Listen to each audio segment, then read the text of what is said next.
What's going on, everybody? It's your guy Realistic, and I'm doing another tutorial for soundoracle.net. And in this video, we're going to go over 5 ways that you can overcome writer's block today. But before we get into that, if you're not already, be sure to subscribe to our YouTube channel. That way you can stay up to date with our latest videos. And also, Oracle and I have an online mixing course out called The Art of Beat Mixing. I'll put a link in the description below, but it's hours worth of content to show you how to mix and master your beats professionally. And we even have PDFs in there for you to follow along, little guides to show you different frequencies and how different things work. It's all really useful content, so the link will be in the description below.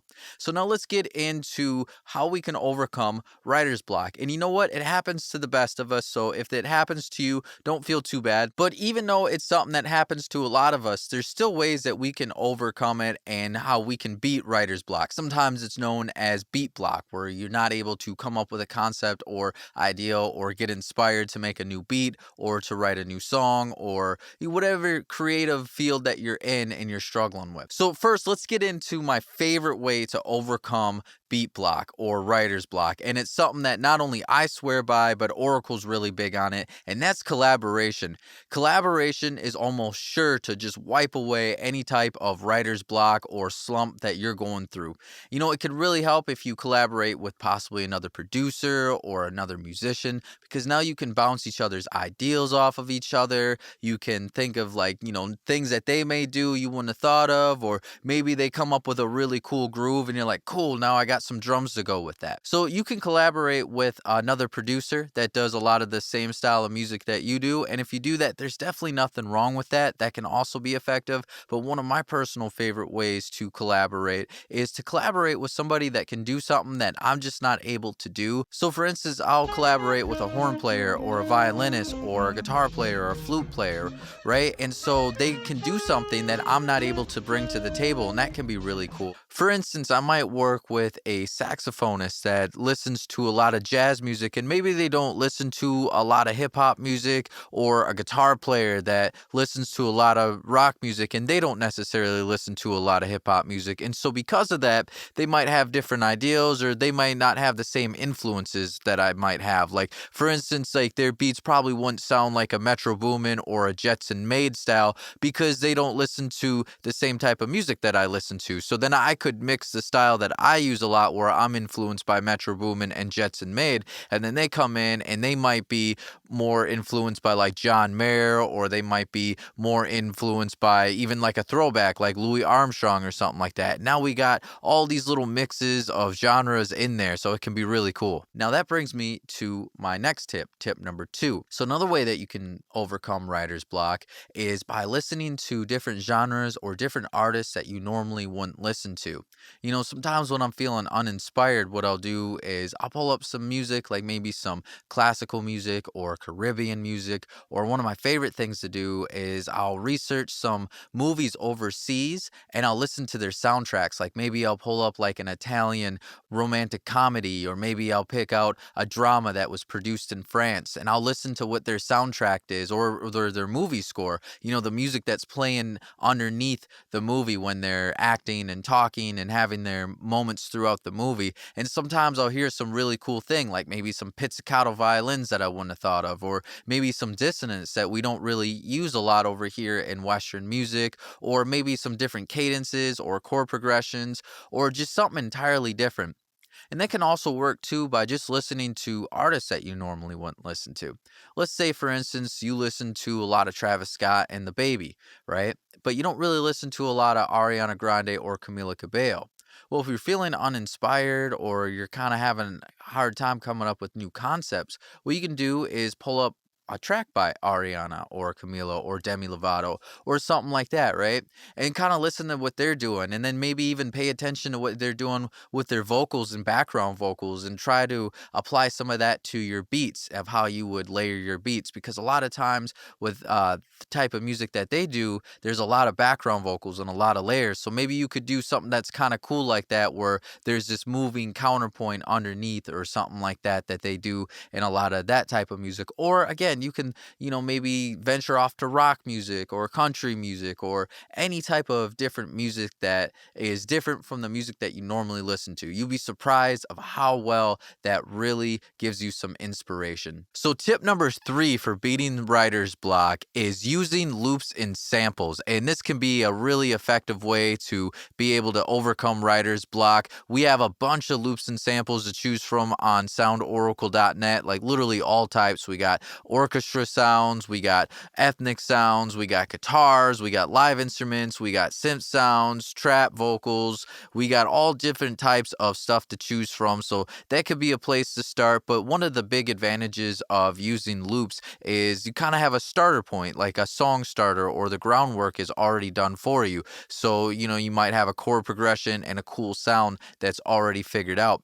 And then you can do whatever you want with the loops and samples. You can keep them as is, you can chop them, you can flip them, reverse them, you can do all types of cool effects on them and stuff like that.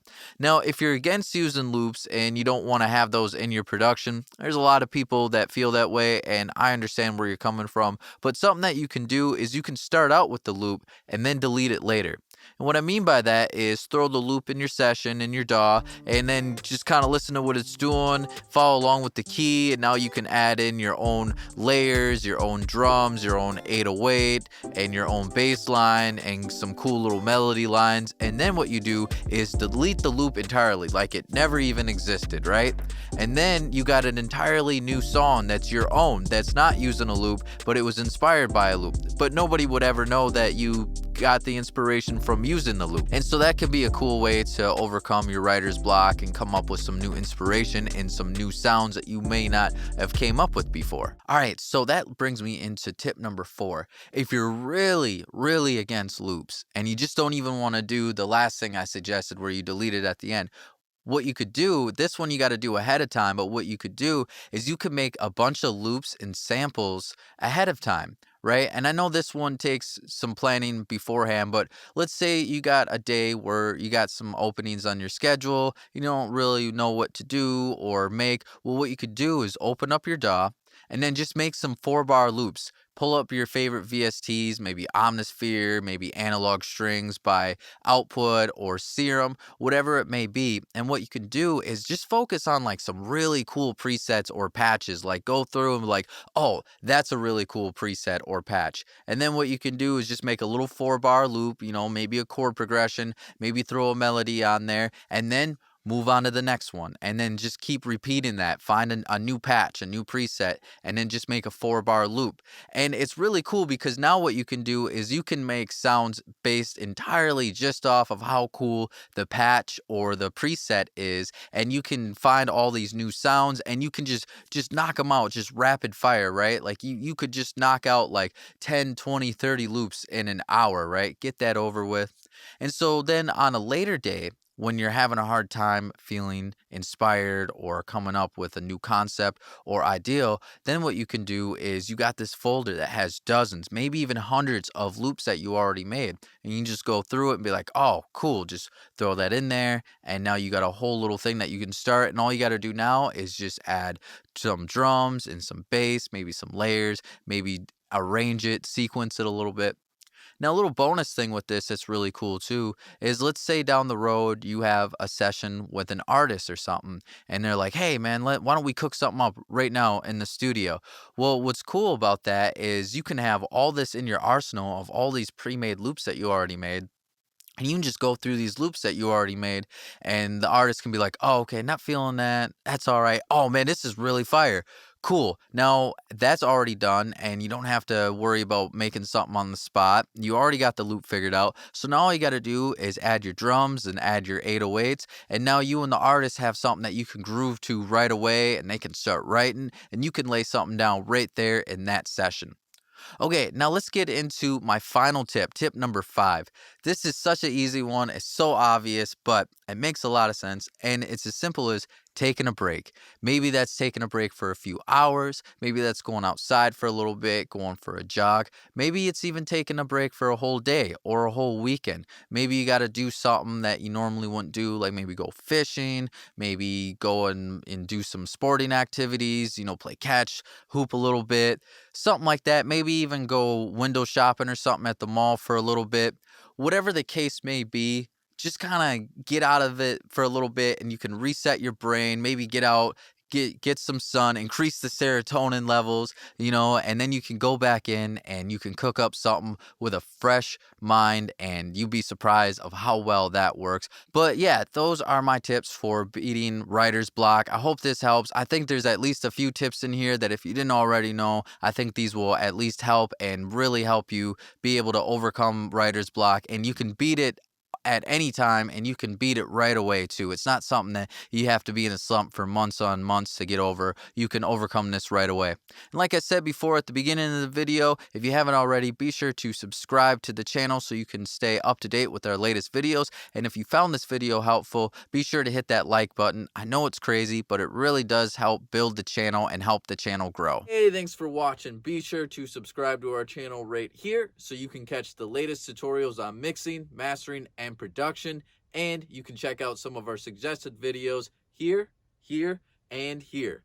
And of course, if you're looking for premium loops and samples, you can find that at soundoracle.net. We got plenty to choose from.